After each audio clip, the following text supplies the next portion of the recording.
That's good. It looks good. I like Jason Sudeikis in like anything. Yeah. Yeah. Jennifer Aniston does a nice striptease in it too. Okay, we're live. Just so you know. Just in case. Good timing. Oh, you know what? I'm gonna kill it and start again because I think.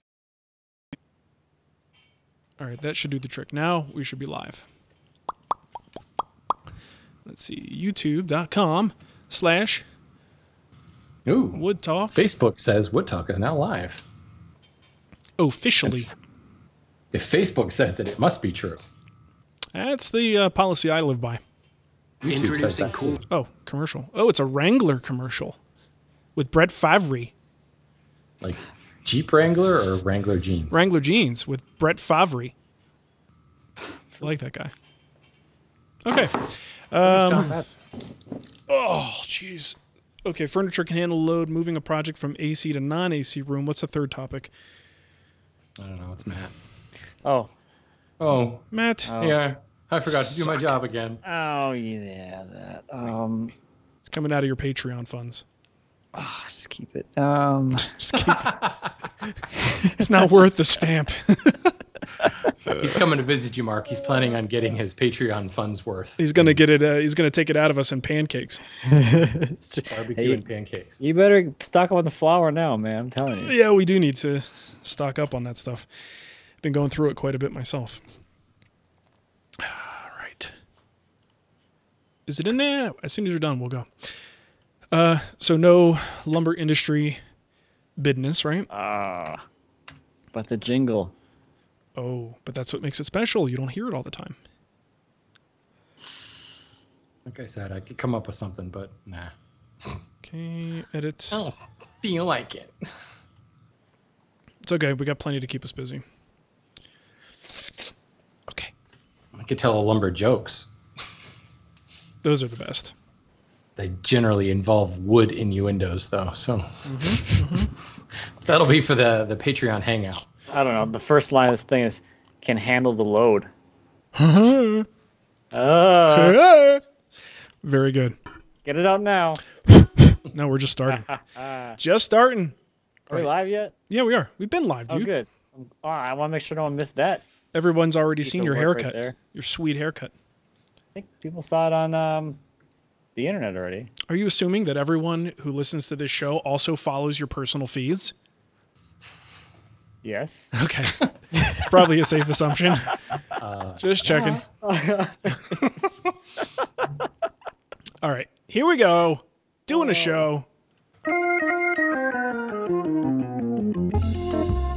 Welcome to Wood Talk. Now here are three guys who came, saw, and saw it again until they ran out of wood. Mark, Shannon, and Matt.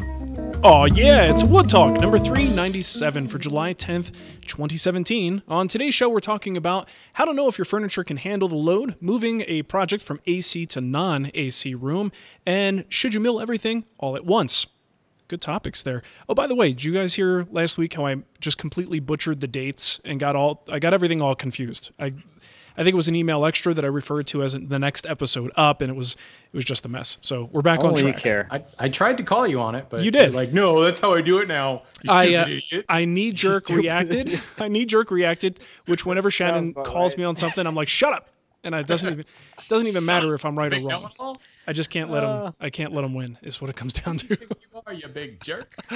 All right, so we want to thank some folks who helped us out over on Patreon. That's patreon.com/woodtalk. Jim Rollison and Billy Newton. Thank you so much, guys. We really appreciate the support. And we have something we'll talk about a little bit later in what's new, where we're going to start doing. We've been doing hangouts, but we haven't been as consistent about them. So we have a little announcement about that later that I think people will enjoy. And that's really about it. So let's get into what's on the bench. For me, I'm refinishing a cutting board for a neighbor, and it's one of those where we would look at it and go, it's probably not a good idea to build it like that. You know, there's a lot of like herringbone design inside of straight grain and then a frame all around it, a mitered frame all around it. And it's been used for a while. So the frame actually has held together, but the loss of moisture content has caused a lot of the interior pieces to have very, very big gaps in them.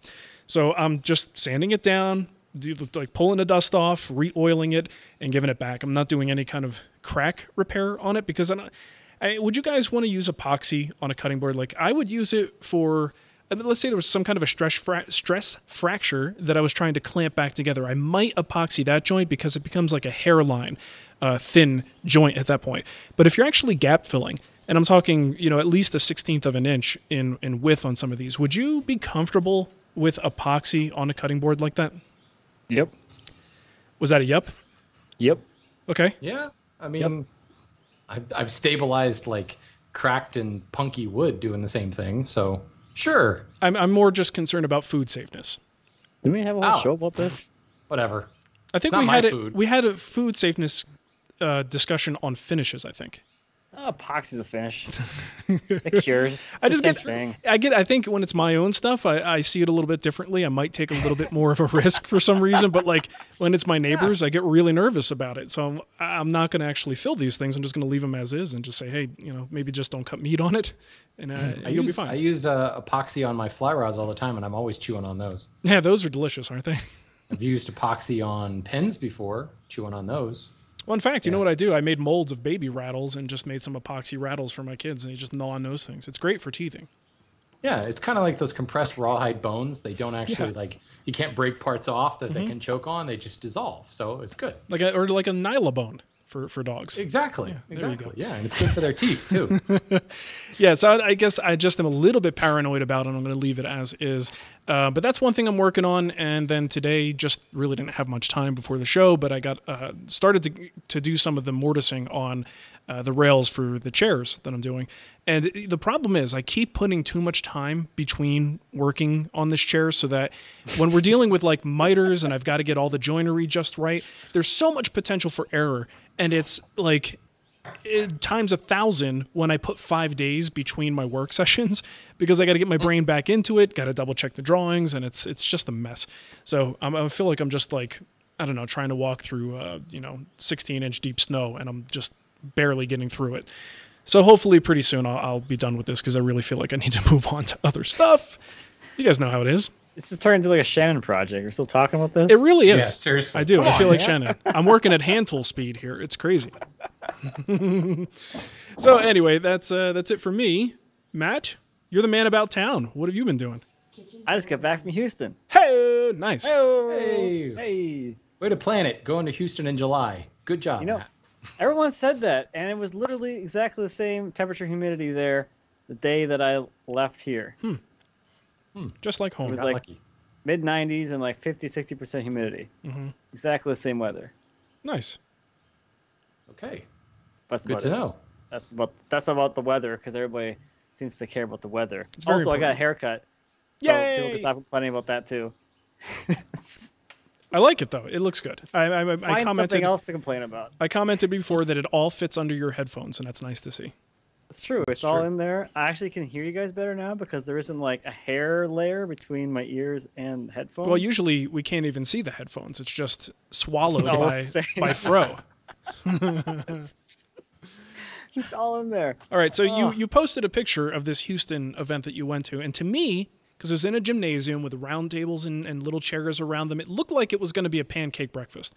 But there were donuts. There was a donut breakfast. There were donuts. Okay, good. So there was that. So that was pretty good. But they had there's gonna be a lunch there too. So they had the round tables for lunchtime, but they had the rows for actually like during the presentation. And there were about 100 people there in the audience. I was there talking we got started around 9, and then I finished the formal presentation at like 4, and then I hung out for like another hour after that. So it was a pretty long day. But I think it went pretty decently well. I want to say a big thank you to everyone down there for inviting me in the first place. That was a big risk on your part. Just kidding. Oh man, I had a good time. I met everyone down there was fantastic and nice, and it was a really, really great experience. Cool. That's cool. I know you guys kind of poo-pooed woodworking clubs and guilds in the past because apparently you had like the worst experiences with them ever.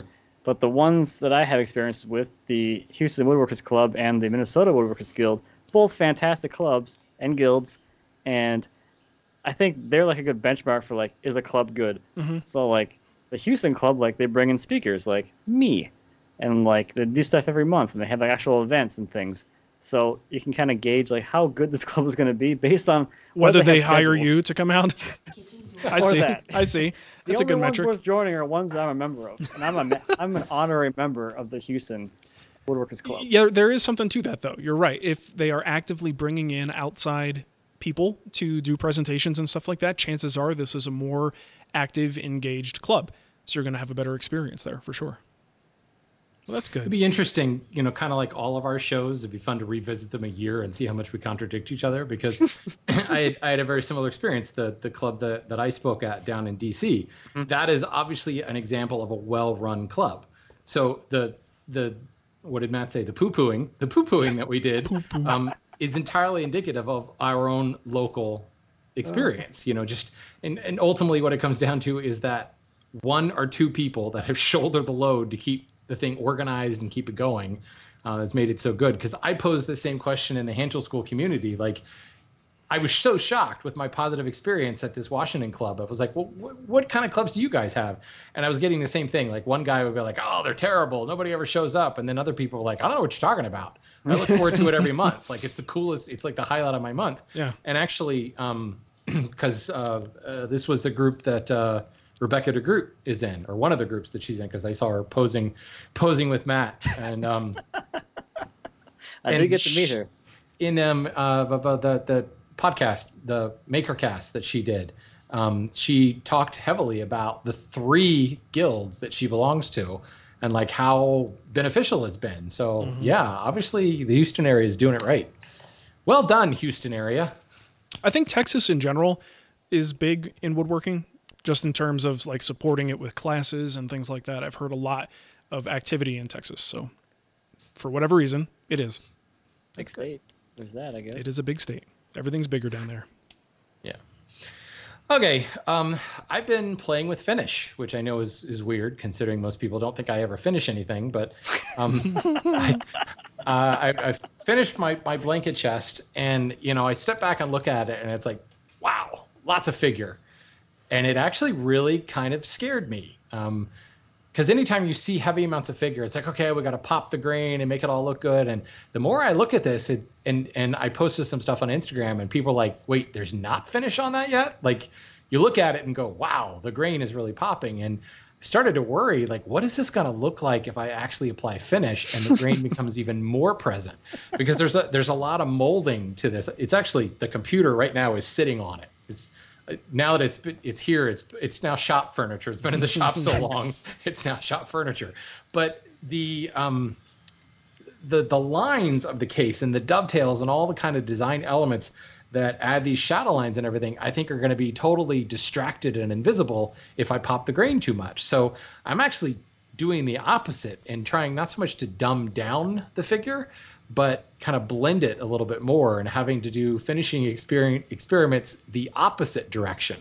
Because I did some experiments to pop the grain on some scrap boards left over from this, and it was exactly what I thought. It was like, holy crap, that looks awesome. But then once you like overlay moldings and dovetails and everything, those details, all this time that I've spent just kind of disappears, because all you see is the finish. And it was such a kind of contrary experience to so much of what we see. Got to pop that bird's eye, pop that fiddleback, all this stuff. And I want just the opposite. So turns out I don't have to do that much to dumb down the finish. I'm doing a little bit of like blotch control type work. I'm even diluting the blotch control because I don't want that much. I certainly want the figure to pop. But yeah, it's been kind of an interesting experience. So hopefully, to maybe tonight or tomorrow, I will move ahead. My experiments will be done, and I'll actually be able to start applying stuff to this case. At the same time, I'm doing stuff for the lumberyard, playing with bleach and fun chemicals and things. To anybody who's looked at my Instagram feed saw that we've been sunning 8,000 linear feet of teak on the roof at the yard. So I'm going to do that the artificial way, because the sun is just bleach. It's an oxidizer. And so is bleach. Obviously, it's an oxidizer. So I'm going to use bleach, and I've got a couple different formulations that I picked up from some clients and some boat builders that do a lot of work with teak. Because, yeah, it's all well and good to be able to lay your teak out, let it sit in the sun for 2 days. But, we don't all have that luxury, nor do we have a rooftop that we can lay out all the teak on. Even this blanket chest, I set it out in the sun on Sunday, and it got about 3 hours of sun, but I can't leave it out there. I suppose I could. It's kind of heavy. You'd have to be a really motivated thief to walk off with this blanket chest. Yeah.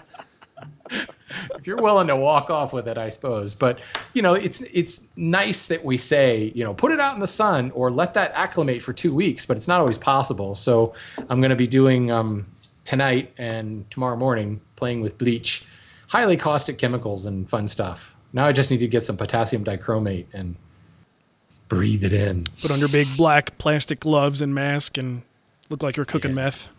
I need to take a page out of the Spagnolo playbook and go get a lab coat and props. Yes. I need props, definitely. Yeah, do it. Definitely a wig for sure. Props and a wig. That'd be great.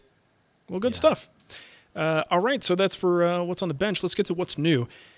Let me see. What did I write here? So on July 17th, and this is what I was mentioning before, we're going to do our hangout. This is going to be a monthly thing, so we're going to plan it ahead of time, and this way folks who are eligible for this will know about it ahead of time instead of last minute like we usually do. So July 17th, approximately 5 p.m. Eastern, we're going to do our hangout for our $20 and higher patrons. So it is a patron bonus, and if you are one of those people, we will definitely post the link to it as we get closer to the event, and you'll have the three of us there to talk to, because I guess that's a fun thing to do. And certainly we might come with a topic, a starting topic, but definitely it's all about questions you guys might have, any topics you want to discuss. Anything's really on the table. So it's going to be a lot of fun. So go check that out at patreon.com/woodtalk. It's like the show, but it's just you and last time we did it was only like 4 people. Yeah, 4 or 5 people. Yeah, it's like the show with no record button. Yeah. And very little filter. You can throw kickback and we can immediately kick it right back at you. We can be like, zip it, shut up, zip it. You're wrong. We just block it before it even gets to us. Okay, so another thing I wanted to bring your attention to here is a video by a gentleman named Mark Fuller, and we'll put this embed in the show notes. I had a few people contact me about this. I watched the video and I was like, see if I could do anything to help the guy out. He is looking to contact Norm Abram and just not necessarily have a conversation with him, but just let him know how integral he has been and his influence of Mark and his path through the things that he does.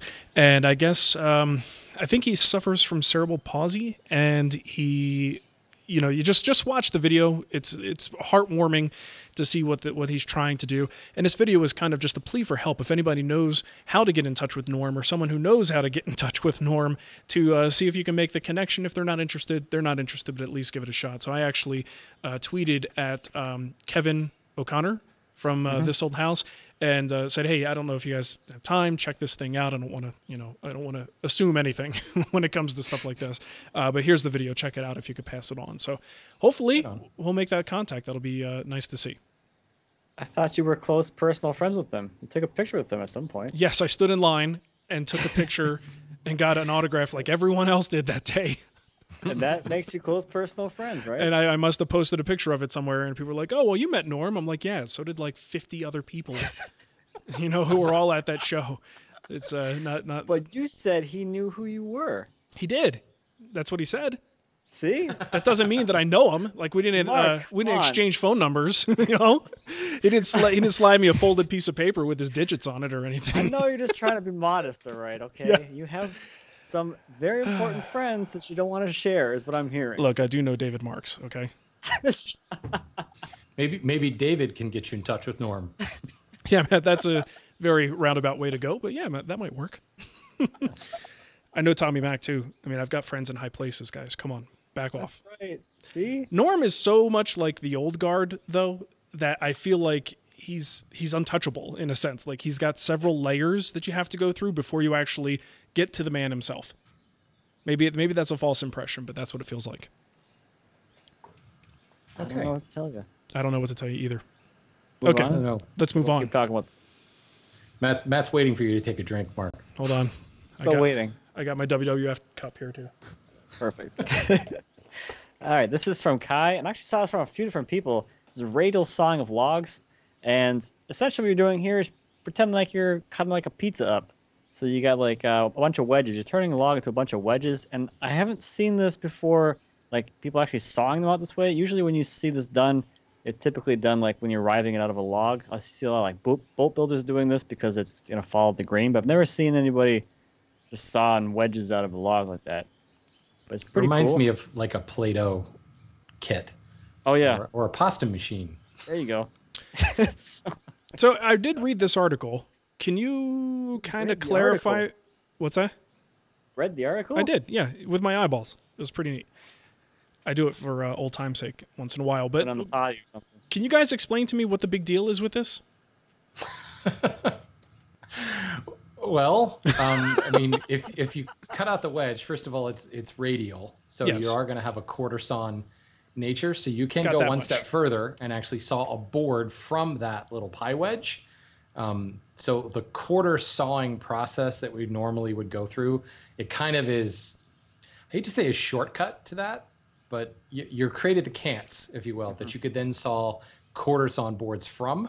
Now, But before you go some too far, people- are you sawing, when you now have that wedge, are you taking one face of that wedge and that's going down and you're considering that you're flat, and now you're just cutting your boards off of that and they get narrower as you go? Or you continue to make radial cuts out of that wedge?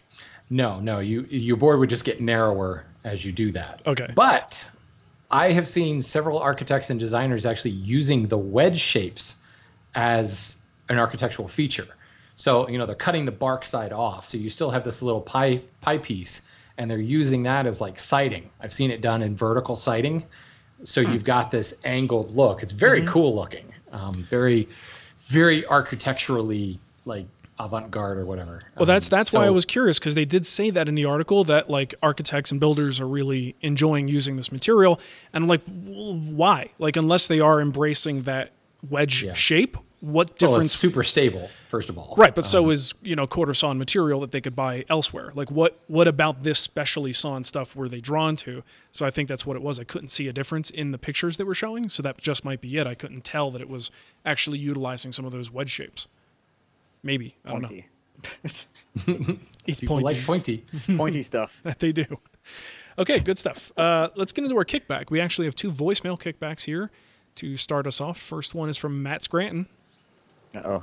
Gentlemen, this is Matt Scranton up here in Buffalo, New York. Now, in the most recent episode of Wood Talk, episode 395, Mark stated that everybody calls in with a kickback that has to take a shot at one of you guys. Well, I love you guys. That's it. Bye. All right, look, I know Matt Scranton. I'm looking at this voicemail and trying to figure out what is his angle. Where's the veiled insult here? I know it's got to be there somewhere. Yeah, it's very uncharacteristic of him. Well, thanks for that, Matt. Love you too, I guess. Okay. Shane won't say it. Speaking of he won't. He's resistant. He's tough to love, or he's tough to be loved by, I guess. Another troublemaker, Carl Hudson, has some kickback. Good afternoon, gentlemen. Carl Hudson here. I have some kickback on what a good nickname for Mark would be. Matt is a hairy giggler because, well, he's hairy and he giggles. It basically wrote itself. Shannon is invariably named the albino gorilla because of his fear of sunlight after spending years in his basement, and, invariably, his eerie resemblance to his brother from another mother, Harambe. May he rest in peace. Mark, on the other hand, has proven a bit more difficult. Italian Stallion is an easy mark, but clearly too cliche, and frankly, I don't know if he makes a very good horse. Also, while he is hairy, Matt has already claimed that adjective, and rightfully so. As such, I would like to proffer the name that I feel best describes the man who has it all. He has all the tools, he has all the gadgets, he has the love of cartoons. He is Spags McDuck. Now, I know what you're thinking, you're not quite sure about that one. However, once you picture him doing the backstroke to a giant pool of domino tenons and Honda money that he has in that new backyard of his, it will all become clear. Spags McDuck is at it again. Have a great day, gents. Love the show. I don't know. What do you think, Spags McDuck? I don't know if that's got staying power. I like it. Just reminds me of a Photoshop that I did of one of our salespeople at the lumberyard. I Photoshopped him in that pose of swimming through the pool of money, the gold coins. Uh-huh. just to tick off the rest of the sales force. Nice. I do like DuckTales, though. Gotta say. Oh, yeah. I don't know. Maybe after the new DuckTales movie comes out, then that reference will be a little bit more relevant. Maybe that's when we'll adopt that. But they're making a DuckTales movie? How did I not know this? Oh, dude. Look it up. Whoa. It's happening. DuckTales. Woo! All right. So first kickback here, besides those two. So that would make the third one. Math is hard. Sorry. Brian Brazil wrote in. He says, I always find it fascinating that the hypothetical average woodworker gets up in arms about the $750 domino being used, but doesn't bat an eye at a $2,000 table saw. But the concept of an average woodworker reminded me of a great conversation I had at Fine Woodworking Live this spring. Diami, Kyle, Wilbur, Carly, Ferrara, and I were enjoying some adult beverages in a hotel, and Diami said something like, the coolest thing about woodworking is the diversity. We've got a roofer, a doctor, a programmer, a blacksmith, and I never remember what Kyle does. I think it's actually, I think he's a Chippendale dancer. That's just the rumor that I've heard. That's true. Yeah. But it involves universities and hospitals. Oh, maybe I was wrong. And we're all brought together by the love of woodworking. And we couldn't work in much different ways. I work mostly with hand tools. Diami works mostly with routers. Kyle only makes chairs. Carly works mostly with steel, and Wilbur pulls his planes the wrong way. I doubt you could find anything average in that motley crew. Very, very good point, Brian. Good point. It's a good cross-section. Actually, we got a ton of feedback on the average woodworker discussion. So go to the website if you can. Look that up. There's a lot of great comments there that you can kind of catch up on and join in the conversation. By the way, Carly, that's the blacksmith girl from, was that Ellen's show? Oh, really? The competition show? It wasn't the Spike TV show, I don't think. Ellen's Design Challenge, right? I think. Now I'm running those shows run together, but she's famous. She's that famous blacksmith chick. Whoa. So why she's hanging out with those goofballs? Well, because they're the modern woodworkers. Did they trick her and like, oh, we're a very famous group of woodworkers? No. I think Diami like friended her on Twitter like a long time ago, and the relationship has only grown from there. That's fantastic. That's Diami. Well, Diami's yeah, he sticks breaking on you. down bridges and bringing together weird groups of people like that motley crew, and yes, forcing them to discuss what is modern. He grows on you like a fungus. That guy. Speaking of fungus, this one's from Bob DeVries. Oh, Bob. Oh, he's going to call in about that one. Tulips are like a fungus in Tulip City. I know nothing about botany, obviously. In the words of Joe Walsh, I am an average, ordinary guy. Average height, weight, age. I consider my woodworking to be average, too. Not that I haven't improved over the years, but that as I look around, my work doesn't stand out for being exceptional at either end of the scale, good or bad. I'm slowly starting to feel I deserve better quality tools and will be saying goodbye to the tools I used and enjoyed so much before I knew what I know now. Things I didn't know then didn't restrict my enjoyment, just my abilities. Even that's not fair to say, as others make magnificent things with very rudimentary tools. They are not average. I am statistically average in all respects. I'm perfectly fine with that. Average people have been known to do extraordinary things, and I think that is the feeling I have something extraordinary in me that someday will get out, even if I'm just average. No matter how much I progress, I will always feel my woodworking is just average. Now let's go hope the dog do is hard. What? I thought that might be some kind of inside joke or reference I didn't get. Is it? Wow. Maybe it is. Maybe he's thinking flaming bags of dog do are going to be on his front porch and he's going to stamp it out. So he's hoping it's hard. Maybe. Or when he's scooping the poop, there really is nothing worse than wet dew when you're trying to like scoop it up into a little scoopy thing. That's true. Like if it's hard, it's much easier. Never do the poop scooping after you water the lawn. Like wait till later in the day. Now, in summer it's always good to let it bake and desiccate dry and turn it into the white dog do. Dude, you want to hear a total disgusting side story? Of course. So we were on a acre property in Arizona, right? And it was mostly rock landscaping and gravel in the backyard. So we had two big dogs. They poop a lot. But the frequency with which I had to actually go out and scoop the poop was so minimal that now here with a smaller yard and it's all grass and I have to scoop pretty much every day, it made me suddenly realize just how much poop I let just dry and petrify in that backyard, and those little poop nuggets turned into rocks. They just look like part of the gravel. Oh, And man. and now I understand why it stunk so bad when it rained. I was going to say, what happens when it rains and all that poop rehydrates? It doesn't do it very often, but when it does, oh baby, there's like, you can see the green fumes rising from my backyard. So it all makes sense now. But yeah, Wow. that's my disgusting little piece of information to share with you guys. Okay, good to know. Yeah. I'm glad we talked about that. Okay. Anyway, save us I'm from sure this. listeners will appreciate it as well. All right, this next question from Kevin. He says, "Is the average woodworker listening to woodworking podcasts? I think they're building simple projects they see on HGTV or Family Handyman magazine or something similar. That's what got me interested in all this, at least. Then I think those that are really drawn to the hobby seek out more." Wow, I'm just thinking about poop liquefying right now. Come on, clean it up, Cremona. I can't help it. Let's go. Too much. You give such vivid imagery. I like to tell a good story. What can I The say? things that are happening in your life, apparently. Yep. You have too much time to think about this stuff. You're just saying that because I sent you a topless Instagram photo the other day. Yeah, thanks for that. You're I was welcome. too busy looking at the Lego helicopter. No, That's true. That was the first thing I was drawn to as well. Look closer Oh, at the Lego picture, helicopter. fellas. Someone's not wearing back a on the shirt. rails here, people. Oh. Yeah, I just got that. It's like Basically, rails. this is what a Got it. Google Hangout is like with us. Yeah, it's pretty bad. So actually, that's terrible because no one's going to want to do it now. They're like, oh, if that's what it is, okay, I'm out. Basically, whatever. Anyway, should I start over? I Nope. don't know. Whatever. Then I think those that are really drawn to the hobby seek out more specialized magazines or YouTube or podcasts. I venture to say the average woodworker enjoys the hobby and has a nice array of tools, and the average Wood Talk listener is obsessed with the hobby, and Marcus is moving around. Okay, that's good. And has either a killer shop or dreams of owning one.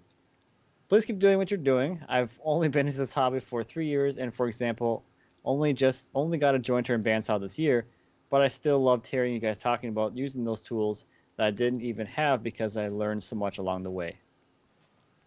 I like his point, though.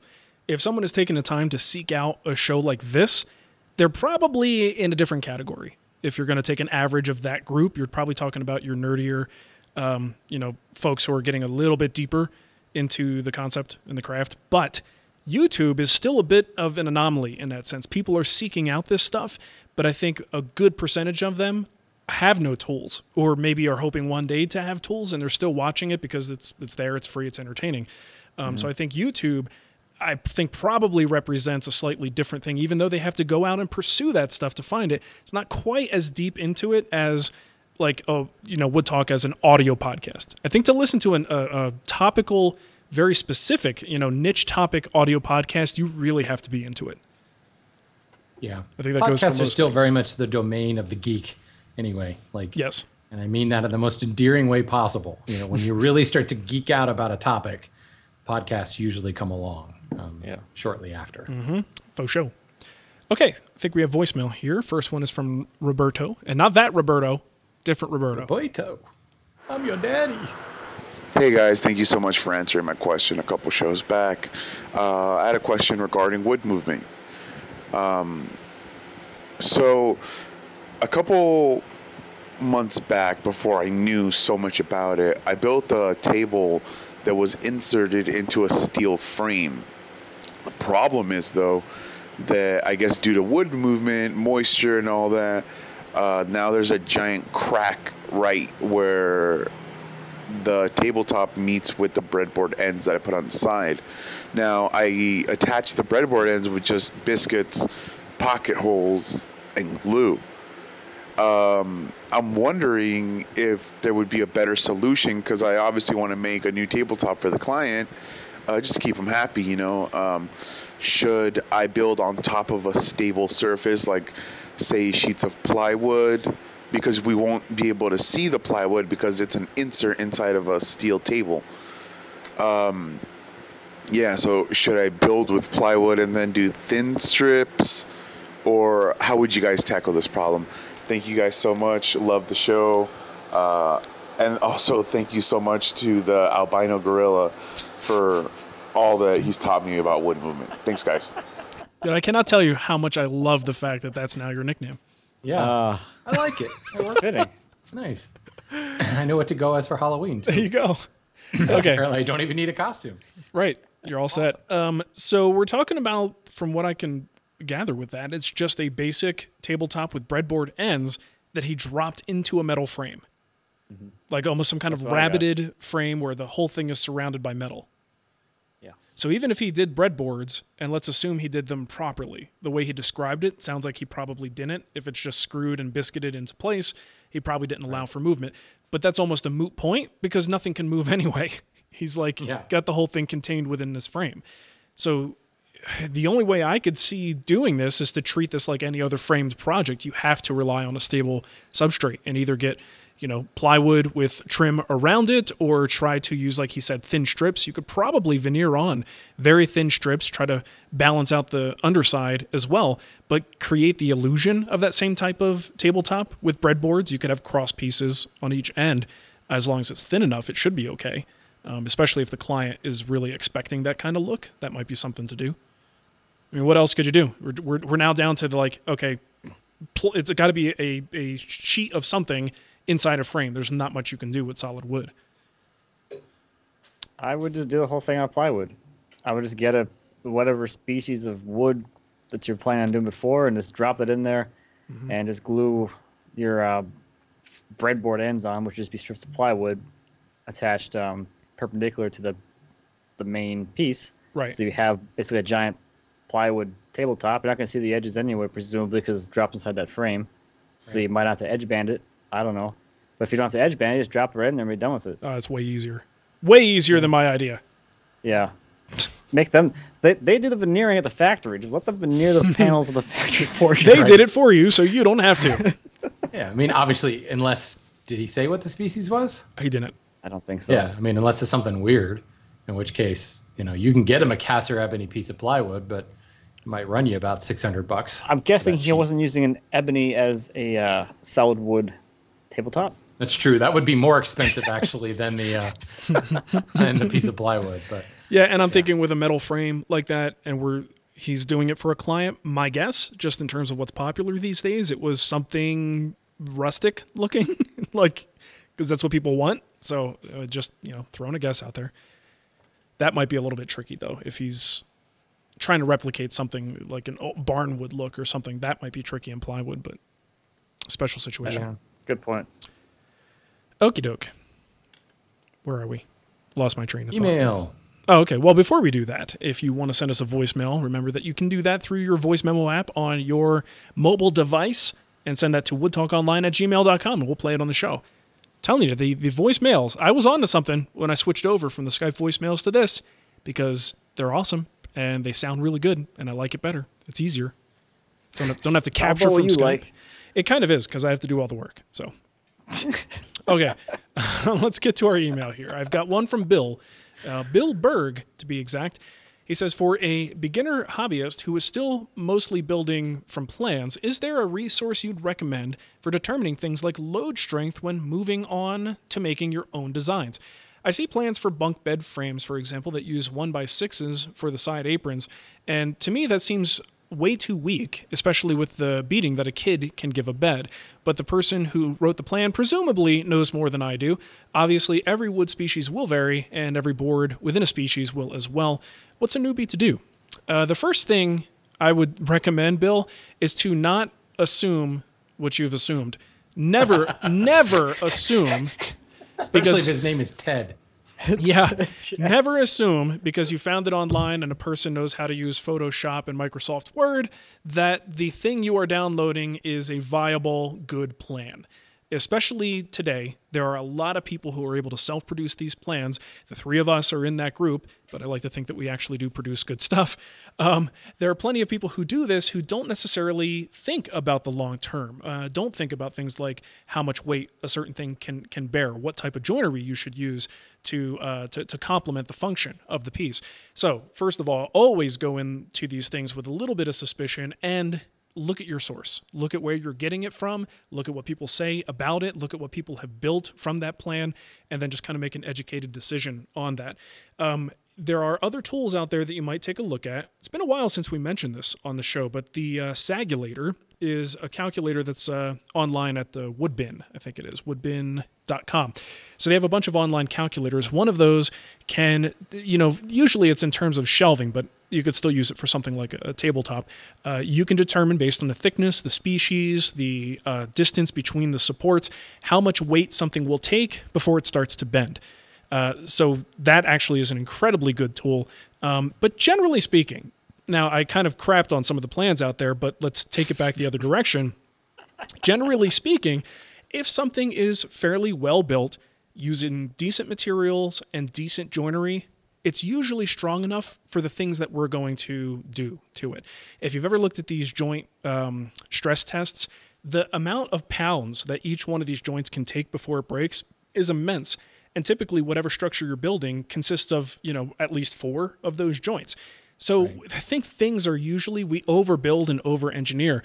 The one example I always recommend people look at, if you're ever in a PetSmart or any other pet store, look at their aquarium stands. And if you know anything about aquariums, they are heavy. Water is extremely heavy. And if you got a 150 pound, 200 plus, not 150 pound, 150 gallon, 200 plus gallon tank of water, plus all the fish and the gravel, it's a lot. But go look at what they sell. And this is a manufacturer who builds these things to support that weight. They know exactly what's going on there. And go look inside the cabinet, and you will be amazed at how little structure there is to support those tanks. And my point being, you don't necessarily, we do tend to overthink these things. Now, there is a certain amount of engineering and the direction of the boards that's leading to that thing being as strong as it is, but that should put your mind at ease that when you think a 1x6 might not be enough for a kid's bed, that maybe it is, and we might just be overthinking how much weight it actually needs to take. But if you use a construction grade 1x6, now you're talking about a material that's pretty soft. So depending on how you join it, you could very well have problems over time because the joints will kind of compress and wear down, or the lag bolts that you use or whatever might start to loosen up over time. So there are other considerations. Yeah, but I mean, in his case of a 1x6 for a kid's bed, I don't actually see a real issue with that because it's not just a 1x6. It's a 1x6 joined into a frame that probably has slats joining it together or not. But the 1x6 is going to be turned on the 6-inch direction, which is incredibly strong.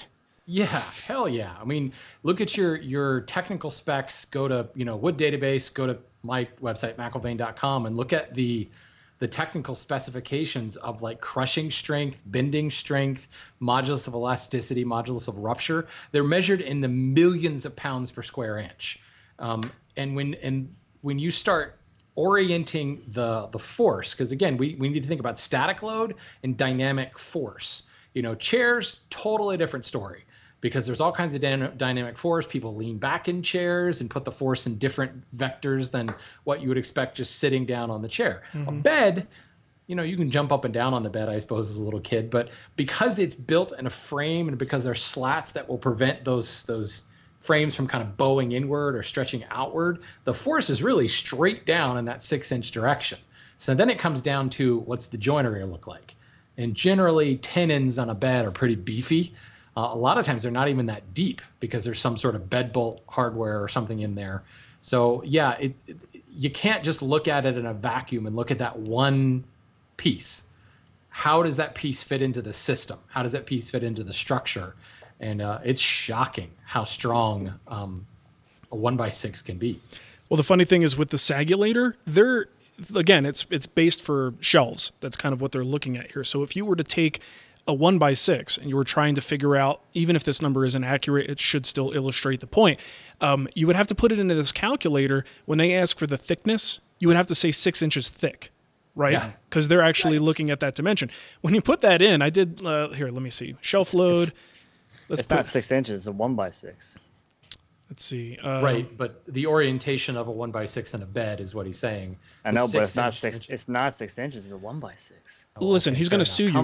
He's going to sue you if you keep this stuff up, Shannon. You are part of the lumber industry, man. Oh man. My Rubo benchtop is 4 inches thick, and we could have a party on top of it right now. Yeah. It's not sagging, so there you go. So I may have done something wrong here. I'm just doing this on the fly, but I made the shelf span 60 inches. I put a load of 300 pounds on it, and it's a centered load, not uniform. Uniform load is not going to be as bad, but it's a center load, 300 pounds, and 6 inches in thickness. Depth, I put it 2. It's not 2. I realize that. But anyway, I don't think that really is going to factor in very much. So over 60 inches, the sag is 0.005 per foot. Not much. You know what I mean? So, I mean, just this calculator can be useful for things like that if you're just trying to, convince yourself that something is going to be strong enough for a particular job. So, yeah. Wood is strong, oriented the right way. Yeah. That. What he said. Who's next? Oh, I'm drinking, Matt. Go ahead. Oh, well, I don't know. Awkward pause. Who's next? I don't know. I thought someone has something else to say about this. This is a good topic. That could have been a whole show. We need some awkward pause music for Matt. I'm going to work on that. Right, like right now, or no, later. But thank you for illustrating. During the awkward pause. Thank you for illustrating the need. Oh, gee. All right, this is from Phil. I have made some nice furniture from plans because I feel like as a newish woodworker that following plans allows me to concentrate on the joinery and milling without stressing on the design details. However, I find myself concentrating on one aspect at a time. For instance, with a cabinet, I'll mill up and work on the case first, then I'll mill up and work on the back, then the door, and so on. Am I doing this wrong? Should I mill up everything first and just go with the cut list as one big effort? I think that I'm allowing myself to make up for mistakes by prepping one piece at a time. How would you approach a typical build? Okay, so I took this because this is kind of something that's going on in my life right now with the Highboy build. That build has a lot of parts, like over 100 individual parts, maybe even more than that. I don't know. It's got a lot of parts, and it's not something you're gonna knock out in a weekend. So you would if you were to mill everything up all at once, you would be sitting there for I don't know, probably a month if you're working pretty quickly at it. So even with that means 6 years for me, people. Yeah. They could grow a new tree by the time you're done.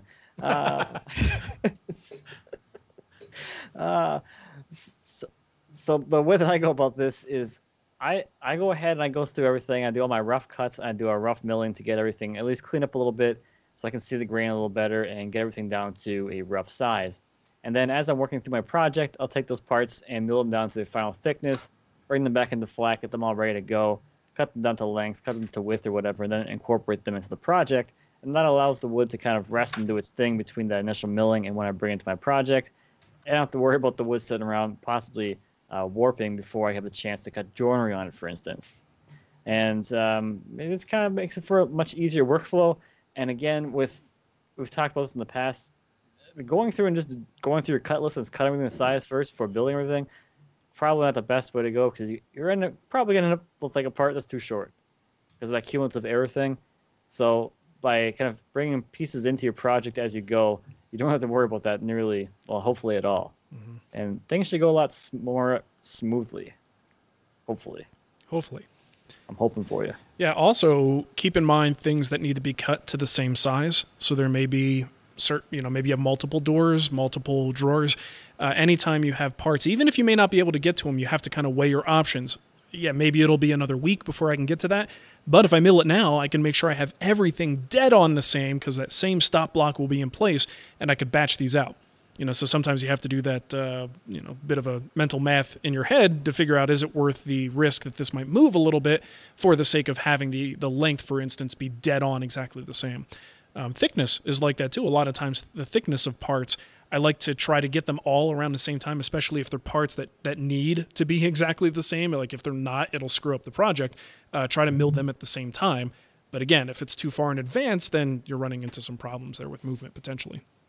Yeah, it's really not an either or thing. I mean, you could say go all parts list, trust the parts list. Well, that might get you in trouble because something might be short. You might have compounding errors over a part. But you also can't like he's saying, just focus on this, then just focus on this. each kind of sub-task could possibly relate to the other ones. Totally. And, plans may have you nice drawings and everything, but a lot of plans aren't really good at drawing out the process. And you can really get yourself in trouble. I mentioned this on a show a while ago. I was planning on doing the moldings on my blanket chest lid, and I was going to, glue and peg the breadboards in, no big deal. And then it suddenly occurred to me, well, how am I going to stick the moldings if the breadboards are in place? And I was like, peg in hand, starting to pound it through the drawboard when I was suddenly like, oh crap. Uh-oh. So the order of operations, if I had done that, wouldn't have been the end of the world, but it would have made the molding a heck of a lot more difficult. I just put a half mortise lock in the front of this chest, and I had about a half an inch of clearance to move my mallet up and down in order to chisel out that little half mortise recess. Nice. Where they make mortise lock chisels for that. But I thought, hey, the interior of this chest is 16 inches. I don't need to worry about that. If it had been a half an inch smaller, I'd have to go out and buy a butt chisel or something like that. But still, all those little things, you may think, okay, I'm going to do this. I'm going to focus on the case now, then the door later, then the drawer later. It's a good idea to kind of plan out those steps, but then step back and how do those interrelate? And like Mark was saying, are there efficiencies, like are a bunch of stuff the same thickness? Maybe I mill it all at the same time.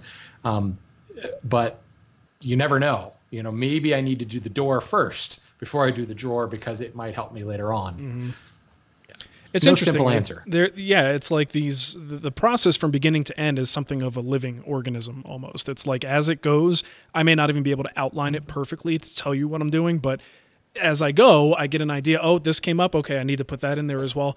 And if you don't really think about this stuff ahead of time, you could very well end up with driving that peg and going, well, crap, now what do I do? Right. But at the same time, you do have to kind of just get in it, and sometimes the project just dictates you take different directions as you go. It's not an easy thing. Definitely not a simple I don't know about thing. you guys, but filming my work has made that easier.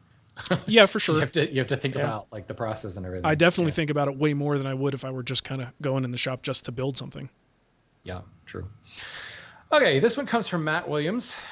He says, I started a dresser and a nightstand about 3.5 years ago and slowly worked on it until we moved 2 years ago. I had everything done except the drawers. Since then, it's been in the in-laws' air-conditioned basement. I'm now about ready to work on it again, but I work out of my garage, no air conditioning, and with it being summer, heat and humidity. What should I worry about as far as moving it out of an air-conditioned space and trying to finish it? Jeez. Well, if you thought about wood movement while you were building it, you shouldn't have to worry about anything. You should, maybe give it some time to kind of settle into its new environment before you start digging into it. But that could be a day, it could be a couple of days, or it could be 2 weeks. I mean, if you worked on it for 2 years, you're obviously not in a big hurry. So put it in the shop and let it sit there for a couple of weeks. If you built it with a bunch of wood movement concerns to begin with, it's not going to matter. It could sit in that basement all its life, and it's still going to have problems with wood movement because you can't avoid, unless it's a hermetically sealed room. It's just or climate controlled. It's just not gonna work. So my bet is you're probably okay. What do you say? He still has the drawer, done everything but the drawers. Well, that's a perfect example because obviously this is a moving part that you need to plan for wood movement.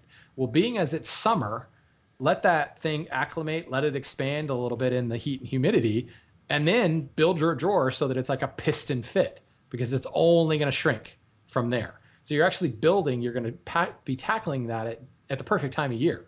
It's only going to move in one direction. It's a safe bet anyway that it's only going to move in one direction. So build it to be a nice, not necessarily tight fit, but piston fit, and it will only loosen on you through the fall. So I don't really think you've got too much to worry about, frankly. Just give it some time to get used to the new space, to get to know the new space, Hello, you want it to new feel space. comfortable. Hello, garage. Introduce it to your tools, introduce it to your bench, sing to it. You may as well, because it sounds like it's going to be there for another year at least. So. Right, yeah. Make it part of your shop furniture like I have done. Turn your blanket chest into a podcasting stand. Yeah, it's good. So I'm guessing Matt's a busy guy. He doesn't have a chance to get in there to work on this stuff that often. Okay, so if you want to help support the show, you can. You could do something as simple as leaving us a review in the iTunes store. We always appreciate that. You could set up a little Patreon daily whacker at patreon.com/woodtalk, and we have a bunch of different reward levels where you could participate there. And let's see. Shannon, why is the email extra? Never mind. I forgot something. So we took out the note about the email extra. I'm all confused now. So if you set up a Patreon level of $4 or higher, we do a email extra pretty much every show, right? And I think this one is about, what are we talking about? Spacing on slab tabletops or something like that? Yeah, something like that. So you could subscribe to the Patreon feed where you not only get the regular show and the weekend show, but you also get the email extra every week. And that's pretty darn cool. So Shannon, how about you give them the contact info and we'll get out of here. Very cool. If you have comments, questions, or nickname suggestions, you can send them to us. Use your voice memo app on your smartphone and email that to woodtalkonline@gmail.com. You can go to woodtalkshow.com/contact and type out a comment, or just go to our website at woodtalkshow.com. Find this episode and leave your comment there. You can find us on the Twitters at woodtalkshow, as well as on the Facebook. Although I don't think we post much there anymore because I got a reminder today saying there's so many thousand people who miss you on Facebook. You should post to it. Trust me, and Facebook, they don't miss us. I did what I do with that notification normally and just ignore it. Hit the X. So, yeah, exactly. So, yeah, and we also have our own websites. And if you don't know what those are yet, then go back and listen to 100 shows and you'll figure it out. Shannon tells you every time. Every darn time. All right. Well, thanks for listening, everyone. And we'll catch you next time. Bye. Goodbye to you. So I just realized how close in topic the email extra is to that other question. Did you guys see that? To the slab, the plywood top? Yeah. No. No. The question about sagging. Oh. Yeah. So Bill's question and then Gabe.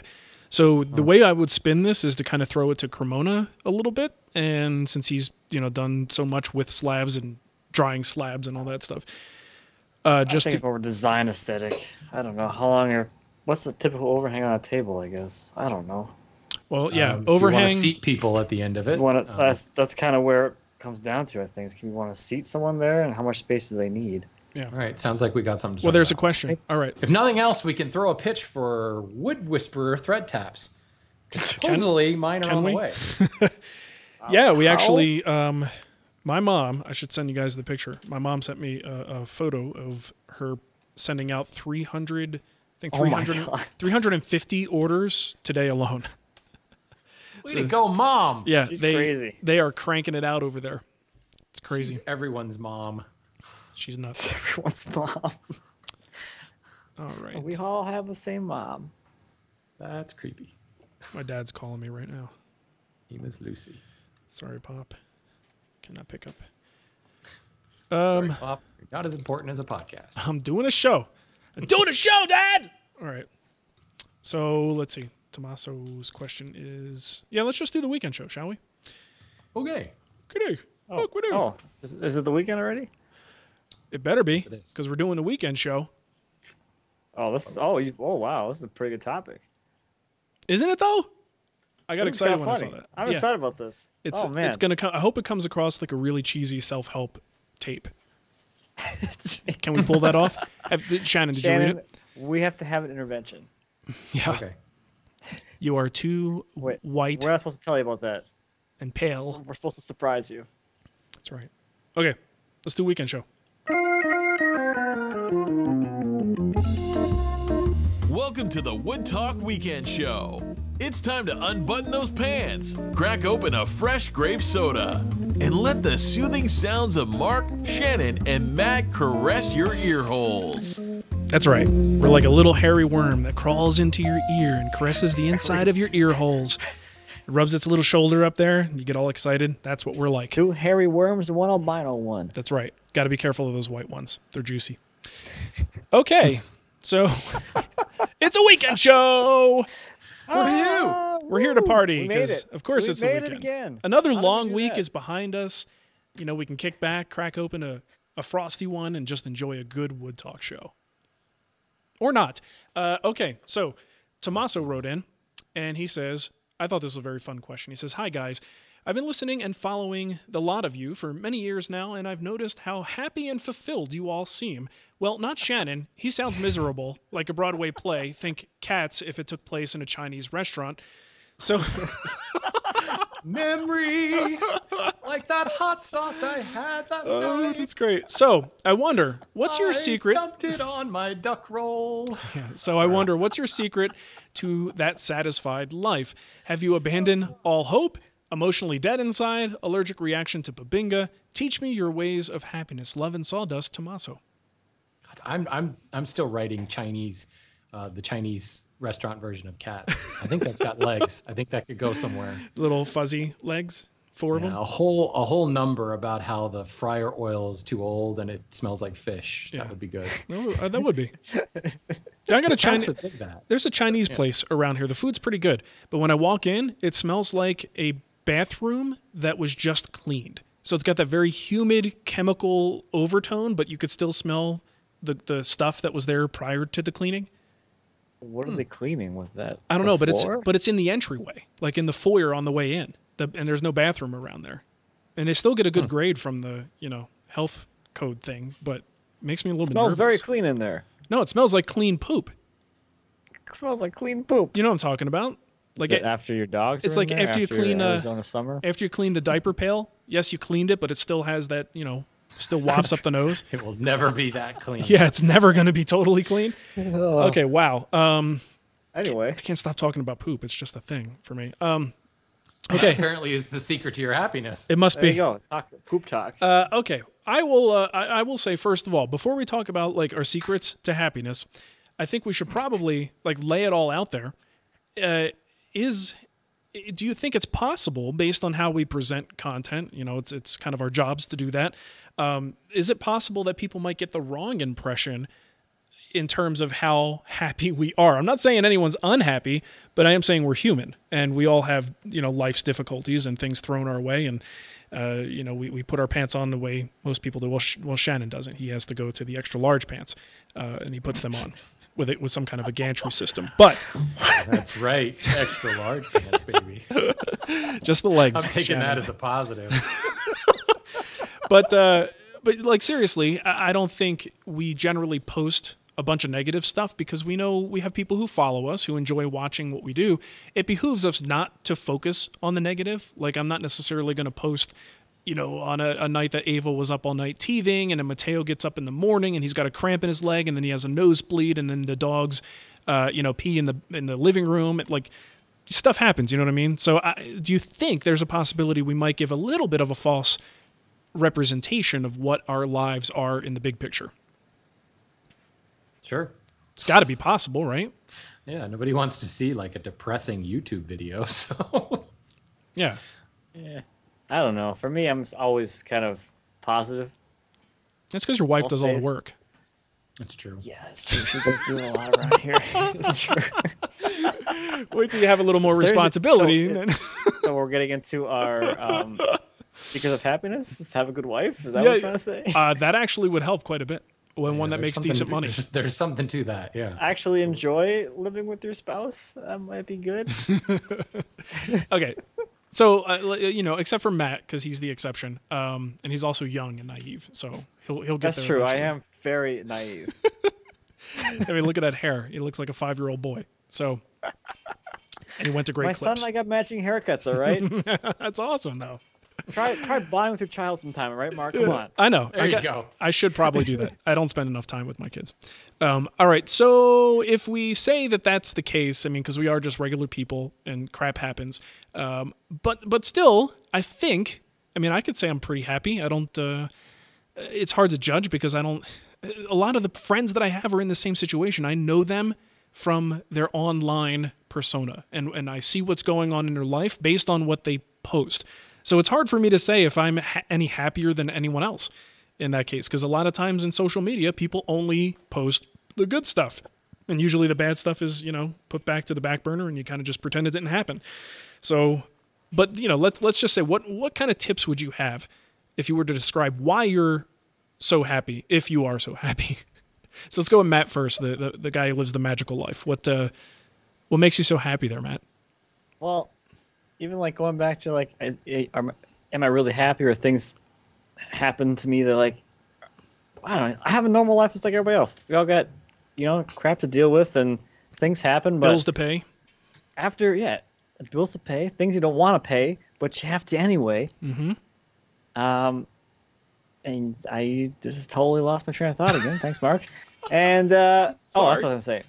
So even though all those things can happen to me, which is fine, it's part of life. But when I sit and I think about it, there's no way that can keep me down because I'm actually doing what I love. And there's like, not everybody has that opportunity to even know what they want to do, which can make them happy to do that every day. So the fact that I'm doing this, which is like at least so far, it seems to be the perfect fit for me. Mm-hmm. I really enjoy it and I love what I'm doing. There's no way that anything in life can make me not happy about that, because that's going to bring me up every single time. Any downers is going to be totally bounced back by the fact that I'm doing what I love, I'm having a good time doing it, and I get to talk to you guys every week. Well, that really is the cherry on the sundae. That's what keeps you going. It does. So how dark it is, come Monday. So Monday, there'll be some goofy guys that won't make me stop laughing, because right. just trying to get me to not talk and laughing and falling off my chair. Yeah. So there's some old sort of advice that gets passed around that I've always disagreed with. And it is, do not take what you do as a hobby, something you love, and do it as a career, because you'll grow to hate it.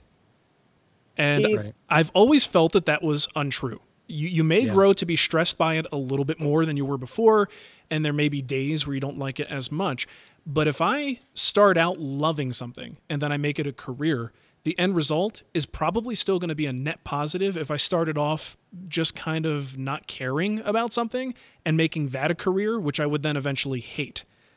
So I think no matter how bad this gets, it's still better than if I was doing something I just was kind of apathetic about and really didn't care about. Yeah, I think the internet has changed that a little bit too.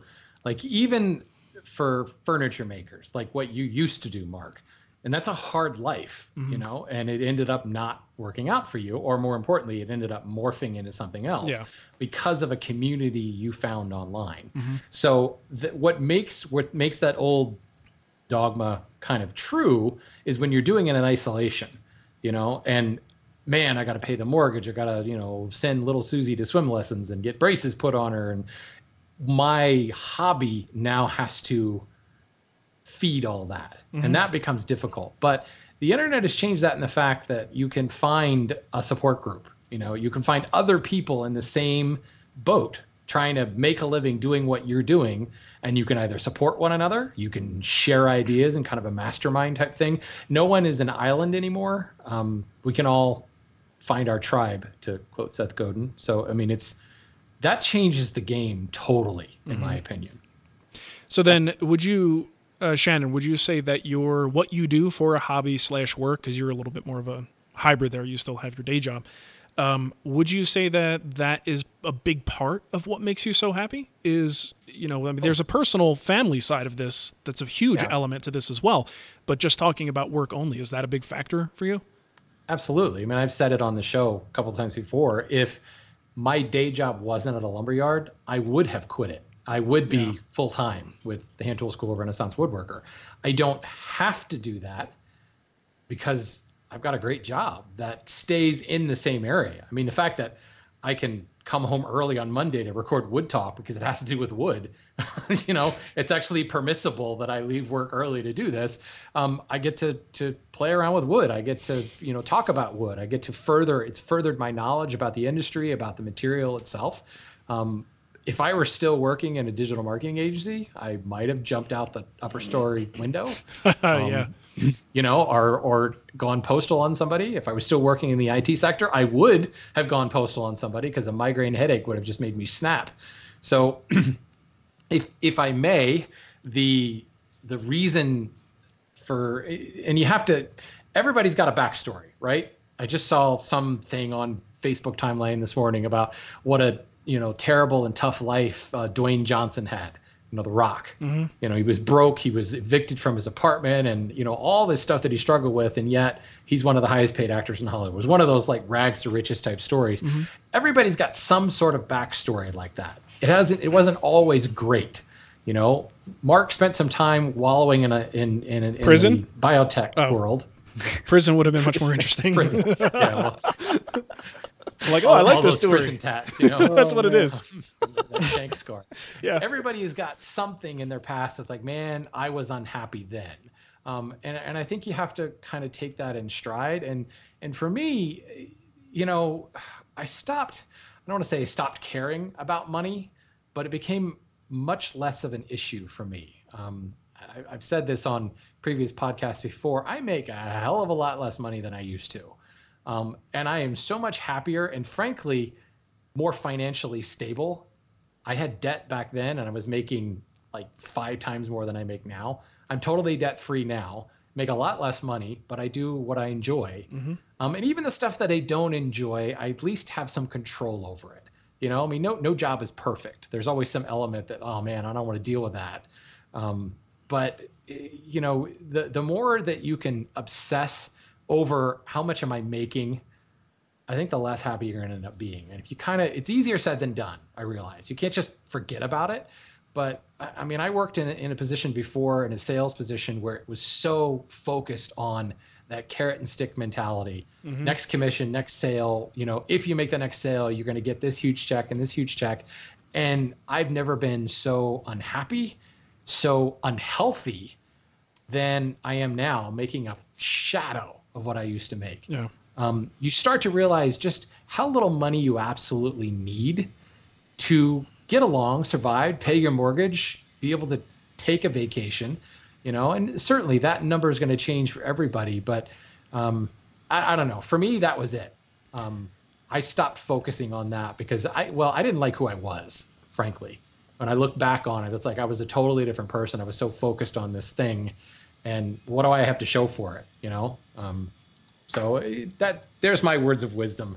Don't let the financial side of things get you down too much. Don't focus on it too much. Well, that's another one of those old adages that's like, money doesn't buy happiness. And, to a degree, if you're unhappy, money isn't going to make you happy. But problems can certainly make you unhappy, and the absence of money problems can make you happier, so there is a variation of that I think is very true. Thankfully, Nicole and I have worked really hard to become debt-free, aside from our mortgage, and actually the mortgage is like the primary thing. School debt has been paid off and no credit cards, things like that. And what the one thing is we never have to fight about? Money. That's a huge thing. I think most couples would probably say money is one of the biggest things that is a sticking point, an argument point in a couple. And I think if you have that gone, suddenly you can find other things to argue about. It's like, and I think other less important things. The key to that is not, when you have that gone because you suddenly came into a bunch of money. There was a major adjustment for me when I changed jobs, when I changed careers. The birth of the hand tool school came out of that, first of all, because I needed to find a way to generate more income. But I also took a serious long look at where we were spending our money, how we were living, where we could tighten the belt, but not to the point where you're like, oh man, this is miserable. Because believe me, I spent a couple of years there where things were truly miserable. Never didn't take any vacations because we couldn't afford to take any vacations. But a lot of that we were still spending frivolously in other areas. And, so there's all this, you can get budgets and all that fun stuff that sounds boring and awful, but it was a mind shift change more than anything else. But a lot of that we were still spending. Oops, sorry. What the heck? That's just deja vu there. But the key is you can make a lot of money, and more often than not, people who make a lot of money spend like they make a lot of money. And when you start to realize that you don't need any of that stuff, it's surprising how that money quotient can go away without having to hit the lottery or something. Yeah, well, always living within your means, even when your means continually increase, is a really bad way to go. Very scary way to go. I could say definitely one of the things that makes me satisfied with the type of work that I do is the fact that it is changing up all the time. So if I'm not video editing, I'm in the shop building something. If I'm not doing that, I'm coming up with a new marketing strategy. I'm writing blog posts. I'm talking about, potentially writing my next book. Like all these little things that are so many different jobs that it's you just never learn, do you? I don't. I really don't. Weren't we supposed to like physically hurt you if you talked about writing another book? I seem to remember you made that, extracted that promise from me. After Mateo, I said never again. And then now I have Ava. So, great things happen when I go back on my word. You need to call Vanderlist, because I'm pretty certain you told Matt Vanderlist and I to never let you write another book. Yeah, that definitely happened. But I think really having all these different jobs is something that makes it hard for me to get bored. I mean, it's challenging. It can be stressful. And there are a lot of, balls in the air at the same time. But that's what makes it interesting and fun. I always look forward to the next thing that's coming up.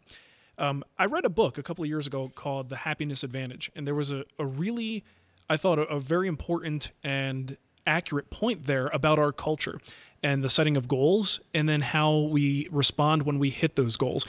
So generally speaking, in our culture, we set a goal, and as soon as we hit it, whatever it is, whether it's like a sales number you want to hit or a number of subscribers you want to hit, there's very little time, like we don't give ourselves much time to revel in that victory, to really enjoy it and kind of bask in it, be happy about it before we're already thinking about what is the next goal.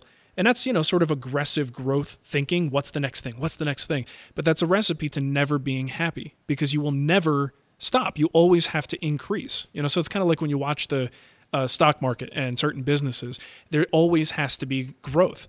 Whereas you have a company, and that's why I really like the business model. I think it's an interesting business model when you look at a company like Lee Nielsen, for instance, who is happy where they're at, continues to be successful, but they are not so focused on growth that they're just trying to ramp up. Let's just ramp up production so we could put our planes out everywhere. They keep the quality where they want it, and they put the amount of product on the market that they're able to put out. And if you have to wait a couple of weeks for your hand plane, then so be it. So I really respect that idea. But I think it all comes back to being okay with hitting a goal, enjoying that goal, and really just enjoying your success. Like, that's an awesome thing that I did.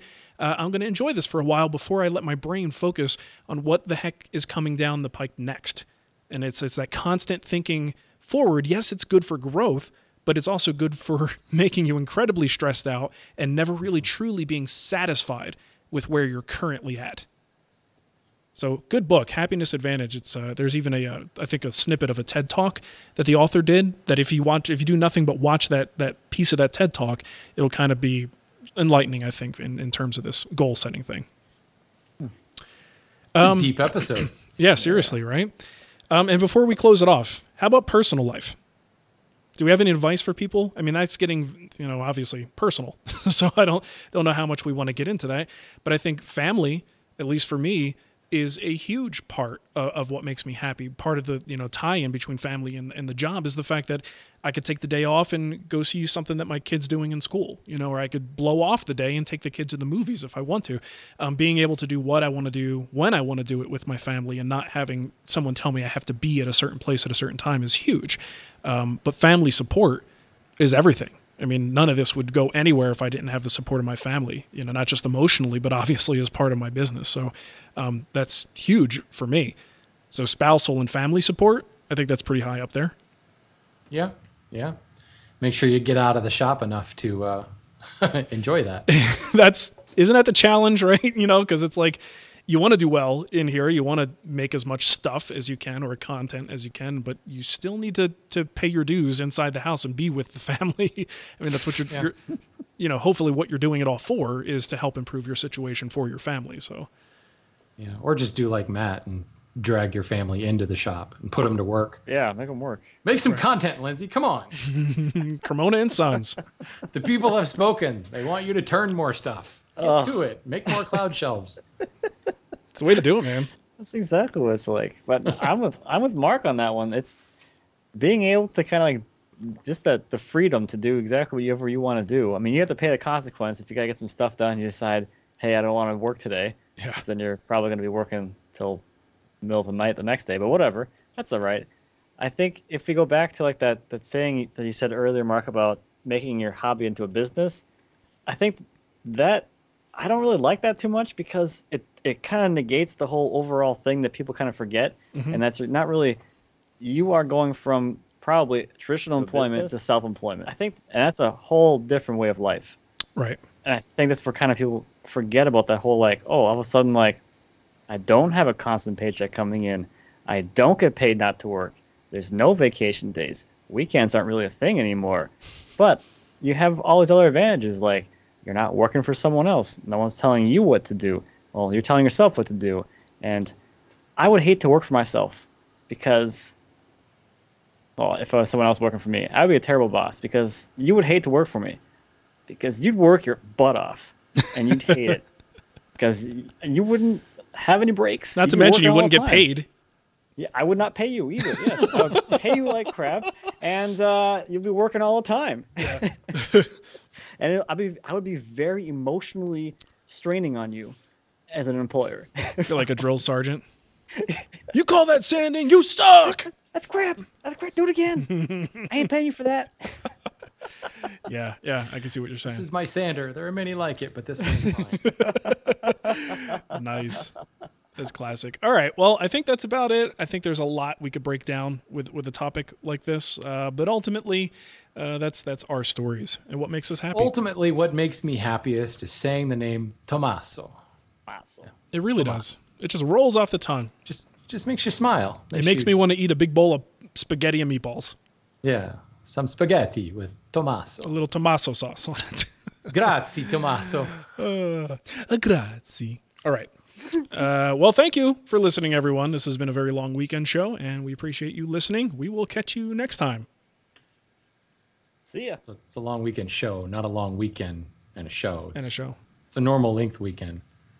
It's a good point. It's a long show, Thank you. weekend show for the regular weekend. Thanks for clarifying that. Yeah. Okay. Alrighty. So that is that. And let's do our email extra. Man, am I going to be talked out when we have to do the hangouts after? Yeah, that's why I said let's not do it first. Oy vey. You're right, dude. Totally right. Good thing Matt's going to answer this question. Yeah. Crap. Just think about the quality of email extra. How much it suffers from having already recorded for an hour and 15 minutes. What? Email extra is great. What? All right. Are we still live? Yeah, the email extra is fantastic. It's definitely worth it every time. Okie dokie. Actually, it's pretty good. All right. Well, folks in the chat room, thanks for hanging out with us. We appreciate it.